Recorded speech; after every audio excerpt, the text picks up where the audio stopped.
Assalamualaikum warahmatullahi wabarakatuh. Perkenalkan, nama saya Rizky Dayanti, mahasiswi TIF Informatika UIN Suska Riau. Baiklah, di sini saya akan menjelaskan tentang metode algoritma pada mata kuliah kecerdasan buatan dan dosen pengampu yaitu Ibu Dr. Avalisa, STMSC. Baiklah, langsung saja kita masuk ke materi.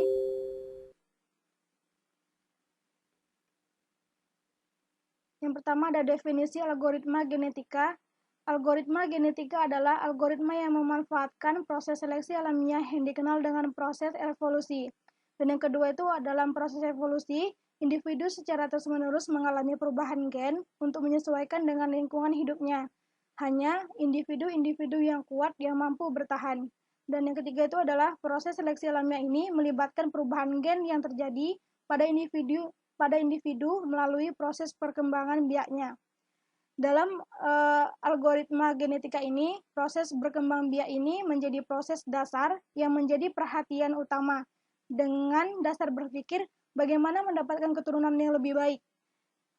Selanjutnya, algoritma genetika ini ditemukan oleh John Holland dan dikembangkan oleh muridnya David Goldberg. Selanjutnya, algoritma genetika, simulasi dari proses evolusi Darwin dan proses genetika atas kromosom. Selanjutnya itu ada pengkodean. Pengkodean adalah suatu teknik untuk menyatakan populasi awal sebagai calon solusi suatu masalah ke dalam suatu kromosom sebagai suatu kunci pokok persoalan ketika menggunakan algoritma genetika. Berdasarkan jenis simbol yang digunakan sebagai nilai suatu gen, metode pengkodean dapat diklasifikasikan sebagai berikut.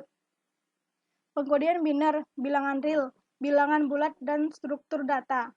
Selanjutnya ada operator genetika. Operator genetika digunakan setelah proses evaluasi tahap pertama untuk membentuk suatu populasi baru dari generasi sekarang. Operator-operator tersebut adalah operator seleksi, crossover, dan mutasi. Selanjutnya adalah istilah dalam algoritma genetika. Yang pertama itu adalah populasi. Sejumlah solusi yang mungkin individu menyatakan satu nilai atau keadaan yang menyatakan salah satu solusi yang mungkin dari permasalahan yang diangkat. Yang kedua itu ada kromosom. Individu yang terdapat dalam satu populasi. Dan yang ketiga itu adalah generasi. Evaluasi kromosom melalui iterasi. Yang keempat ada fitness. Alat ukur setelah proses evaluasi kromosom. Selanjutnya itu ada siklus algoritma genetika. David Goldberg adalah orang yang pertama kali memperkenalkan siklus algoritma genetika seperti yang digambarkan sebagai berikut. Yang pertama itu ada populasi awal, yang kedua itu ada evaluasi fitness, selanjutnya reproduksi, crossover dan mutasi, seleksi individu dan elitisme, selanjutnya ada populasi baru, dan menuju evaluasi fitness. Begitulah siklus algoritma genetika. Selanjutnya, ada penjelasan siklus algoritma genetika. Siklus dimulai dari membuat populasi awal secara acak, kemudian setiap individu dihitung nilai fitnessnya. Proses berikutnya adalah menyeleksi individu terbaik, kemudian dilakukan crossover, dan selanjutnya oleh proses mutasi sehingga terbentuk populasi baru. Selanjutnya populasi baru ini mengalami siklus yang sama dengan populasi sebelumnya. Proses ini berlangsung terus hingga generasi ke-N. Selanjutnya ada umumnya bentuk basis data yang diperlukan dalam penerapan algoritma genetika adalah yang pertama itu ada tabel detail solusi atau gen, dan yang kedua itu ada tabel solusi atau kromosom, dan yang ketiga itu adalah tabel master yang mendukung isian tabel detail solusi dengan tabel solusi. Selanjutnya, aplikasi algoritma genetika. Yang pertama itu ada optimasi. Beberapa pengguna algoritma genetika untuk optimasi antara lain untuk optimasi numerik dan optimasi kombinatoral seperti traveling, talisman problem atau TSP, perancangan integrated circuit atau IC, job scheduling, dan optimasi video dan suara. Selanjutnya itu ada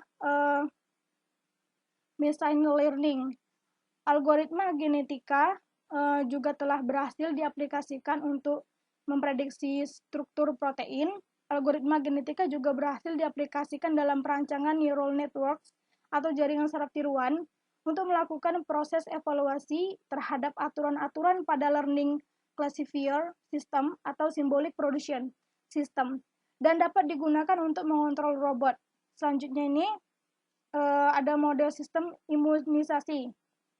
Pada model ini, berbagai aspek pada sistem imunisasi alamiah termasuk somatic mutation selama kehidupan individu dan menemukan keluarga dengan gen ganda atau multigen families sepanjang waktu evolusi.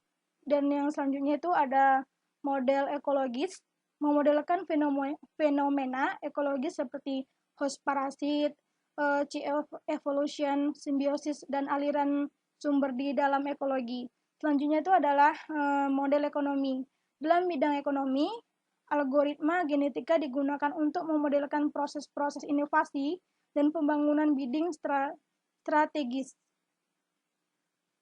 Selanjutnya ada komponen utama algoritma genetika.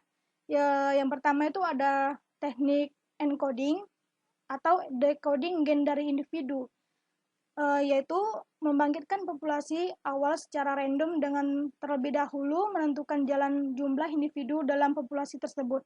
Dan yang kedua itu adalah nilai fitness atau nilai dari fungsi tujuan. Elitisme dalam kurung prosedur untuk mengcopy individu yang mempunyai nilai fitness tertinggi sebanyak 1 bila jumlah individu dalam populasi ganjil atau 2 bila jumlah individu dalam populasi genap. Dan selanjutnya itu ada komponen utama algoritma genetika, yaitu seleksi. Pada seleksi ini ada beberapa bagian lagi, yaitu crossover atau pindah silang operasi pindah saling antara kromosom yang dilakukan untuk membentuk individu baru yang lebih baik. Yang kedua itu ada mutasi untuk melakukan modifikasi satu atau nilai gen dalam kromosom yang sama. Selanjutnya ada pergantian populasi agar semua individu awal dari suatu generasi diganti oleh temporer individu hasil proses pindah silang dan mutasi. Selanjutnya, saya akan mencontohkan paper algoritma genetika. Di sini ada contoh paper algoritma genetika, yaitu dengan judul pengguna algoritma genetika untuk optimasi jaringan neural buatan fuzzy dan aplikasinya pada sistem penciuman elektronik. Di sini dapat saya jelaskan di bagian abstrak pembahasan metodologi pencarian struktur arsitektur jaringan atau neural buatan propagasi balik berbasis fuzzy. Di sini ada abstrak dan dapat kita jelaskan memperkenalkan sebuah metodologi pencarian struktur arsitektur jaringan atau neural buatan propagasi balik berbasis fuzzy atau JNB fuzzy yang optimal dengan menggunakan algoritma genetika. Optimasi struktur jaringan neural dapat dilakukan dengan memperkecil jumlah neuron dalam lapis tersembunyi atau jumlah bobot dalam jaringan neural. Di sini dapat kita lihat jaringan neural yang telah dioptimasi ini kemudian digunakan sebagai subsistem pengenalan pada pola sistem penciuman elektronik yang dikembangkan oleh penulis. Hasil eksperimen ini dengan menggunakan jaringan menunjukkan peningkatan derajat pengenalan sistem dari 70,4% pada struktur jaringan tidak optimasi menjadi 85,2% bila menggunakan struktur jaringan yang telah dioptimasi. Baiklah, langsung saja. Di sini kita dapat jelaskan bagian pendahuluan, ada pengertian jaringan neural buatan. Apa itu jaringan neural buatan? Yang banyak digunakan untuk menyelesaikan persoalan berkaitan dengan pengenalan pola, klasifikasi pola, aproksimasi atau fungsi, dan lain sebagainya. Berdasarkan desain arsitektur jaringan yang dipergunakan, JNB dapat digolongkan dalam dua bagian besar, yaitu jaringan neural dan desain arsitektur yang bersifat statis, dan jaringan neural yang mempunyai desain arsitektur adaptif. Selanjutnya, ada metode penelitiannya, yaitu dapat kita jelaskan berbeda dengan jaringan neural buatan standar yang setiap neuronnya akan melakukan operasi penjumlahan sigma pada perkalian antara vektor masukkan dan bobot keterhubungan yang menuju kepadanya atau 10. Jaringannya neurobuatan berbasis fazi atau JNB fazi melakukan operasi T-norm atau END dan T-connorn atau OR pada vektor memasukkan dan membabat keterhubungan antara neuron. Selanjutnya dapat kita lihat di sini, maka untuk neuron atau R dengan bobot W dan masukan Z, pengoperasian fungsi tersebut akan menghasilkan nilai aktivasi. Dapat kita lihat di sini rumusnya, sedangkan untuk neuron AND dengan bobot V dan memasukkan X, pengoperasian fungsi-fungsi di atas akan menghasilkan nilai aktivasi. Selanjutnya ada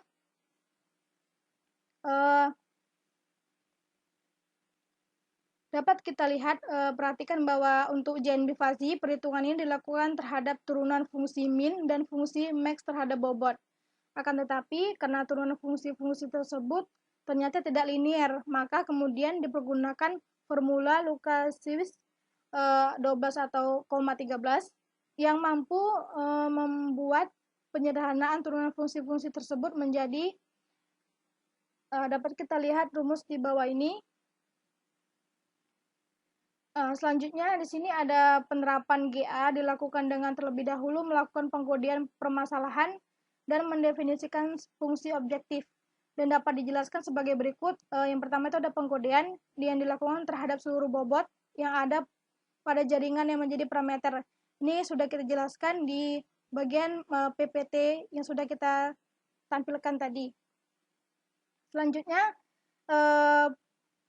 di sini ada hasil dari pembahasan setelah penciuman.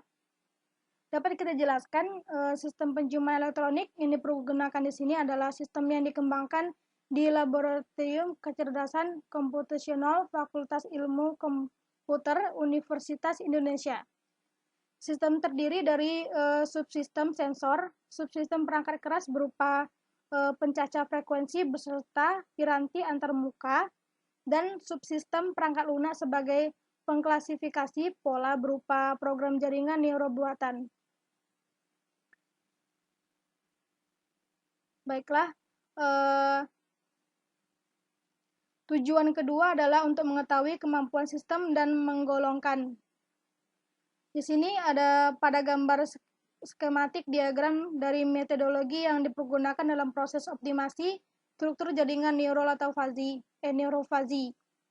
Data aroma yang tidak diajarkan ke dalam golongan aroma yang berkesesuaian, sedangkan tujuan ketiga adalah untuk mengetahui perbandingan kemampuan sistem dengan struktur optimal dan sistem dengan struktur tidak dioptimasi, dan dalam mengenali aroma yang tidak diajarkan. Data yang digunakan untuk proses pembelajaran dan pengenalan didapat dari 10% percobaan yang merupakan rata-rataan dari 100% data per sensor per aroma. Setiap data masing-masing sensor kemudian difazifikasi menjadi 3 bilangan fazi sesuai dengan jumlah aroma yang ada. Dapat kita jelaskan di sini, proses fazifikasi ini melibatkan fungsi keanggotaan untuk masing-masing sensor dari setiap aroma. Fungsi keanggotaannya akan berbentuk seperti segitiga, di mana untuk nilai minimum dan maksimum nilai keanggotaannya adalah 0. Sedangkan untuk nilai rata-rata, nilai keanggotaannya adalah 1.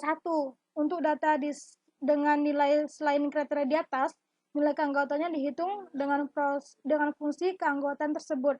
Setelah melalui proses fazifikasi, maka pola masukan yang tadinya terdiri 4 data sensor CRISP berupa menjadi 3 kali 4 bilangan fazi, karena untuk setiap sensor, satu data CRISP akan diubah menjadi 3 bilangan fazi. Dengan demikian, neuron masukan untuk ZNB atau fazi jumlahnya menjadi 12 buah, sedangkan untuk neuron keluarannya menjadi 3 buah, untuk mengidentifikasikan masing-masing aroma dari 3 aroma yang ada. Selanjutnya, di sini adalah perbandingan performasi jaringan neural yang dioptimasi dengan algoritma genetika dan jaringan neural yang tidak dioptimasi. Dapat kita lihat pada tabel 2 dan dapat dilihat dan jelas bahwa epok yang diperlukan untuk menyelesaikan penentuan jenis aroma akan menurun menjadi hanya 10,5% apabila dibandingkan dengan epok yang diperlukan oleh jaringan neural yang belum optimasi. Hal ini disebabkan juga karena bobot aktif dalam jaringan neural yang dioptimasi hanya berjumlah 43,33% apabila dibandingkan dengan jaringan yang belum optimasi. Di sini dapat kita lihat di gambar struktur jaringan neural buatan fuzzy yang telah dioptimasi menggunakan algoritma genetika. Dan ini ada perbandingan performansi jaringan neural tidak dioptimasi dan jaringan neural yang telah dioptimasi. Di sini ada atribut parameter, pelatihan, pengujian, bobot aktif, dan epok. Di sini dapat kita lihat berapa persen yang tak optimal dan berapa persen yang optimal. Baiklah, langsung pada penjelasan ini, pada tabel 1 ini jumlah vektor masukan dalam proses pembelajaran jaringan dan proses pengujian.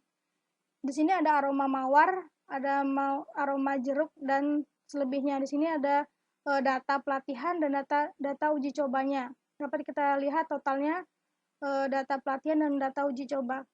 Baiklah, kesimpulan dari paper ini ialah jaringan neural buatan dapat ditingkatkan performansinya dengan membuat arsitektur struktur jaringan menjadi optimal. Beberapa kriteria yang dipergunakan untuk membuat struktur jaringan optimal adalah dengan membuat jumlah bobot keterhubungan dengan jumlah epok menjadi minimal. Uji coba menggunakan metode optimasi yang dilakukan terhadap JNB atau fuzzy sebagai subsistem pengenalan aroma pada sistem penciuman elektronik menunjukkan bahwa metode ini berhasil mengoptimisasikan ukuran jaringan tersebut. Seperti terlihat dari hasil eksperimen, optimasi struktur jaringan memperlihatkan kemampuan untuk kinerjanya jika dibandingkan dengan jaringan yang tidak optimasi. Baiklah, sekian penjelasan dari saya. Lebih dan kurangnya saya mohon maaf. Assalamualaikum warahmatullahi wabarakatuh.